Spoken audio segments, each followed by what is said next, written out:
পবিত্র কোরআন শরীফ তেলাওয়াত করুন এবং শুনুন চ্যানেলে আপনাদেরকে স্বাগতম।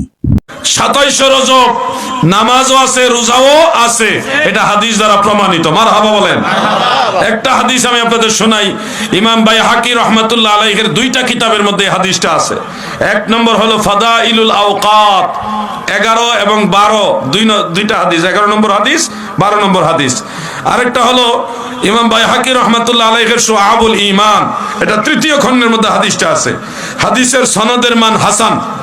হাদিসের মূল মতনটা হলো এইভাবে: আন সালমান আল ফারসি রাদিয়াল্লাহু তাআলা আনহু ক্বালা ক্বালা রাসূলুল্লাহ সাল্লাল্লাহু আলাইহি ওয়াসাল্লাম ফি রাজাবিন লাইলাতুন ওয়া নাহারুন মান সামা যালিকাল ইয়াওমা কানা কামান সামা মিনাদ দাহরি মিআতা সানা ওয়া মান কামা তিলকাল লাইলাতা কানা কামান কামা মিনাদ দাহরি মিআতা সানা ওয়া হুয়া সালাসুন বাকিনা মিন রাজব। সুবহানাল্লাহ।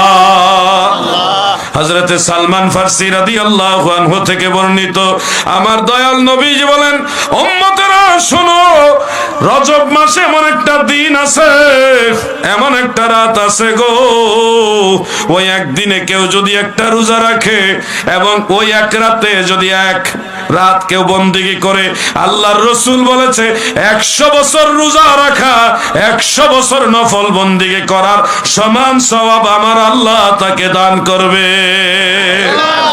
আর সেই দিনটা হলো রজব মাস 3 দিন বাকি থাকতে দিন।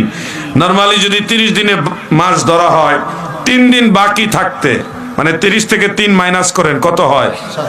তাহলে 27 রজব নামাজ এবং রোজা দুইটার কথাই আল্লাহ রসুল বললেন।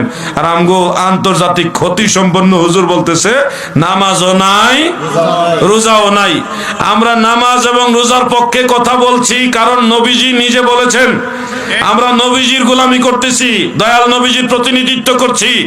আর যারা বলছেন নামাজও নাই, রোজাও নাই, বলেন নামাজ রোজা নাই বানাইতে চাই কে? শয়তান। কে? আপনাকে জানেন না নাকি? নামাজ রোজা নাই বানাইতে চায় কে? অতএব যারা বলবে নামাজ নাই, রোজা নাই, দলিল ছাড়া যারা বলবে, তারা শয়তানের প্রতিনিধিত্ব করছে। প্রিয় ভাই, আরেক ধরনের লোক বের হবে এই রজব মাসে।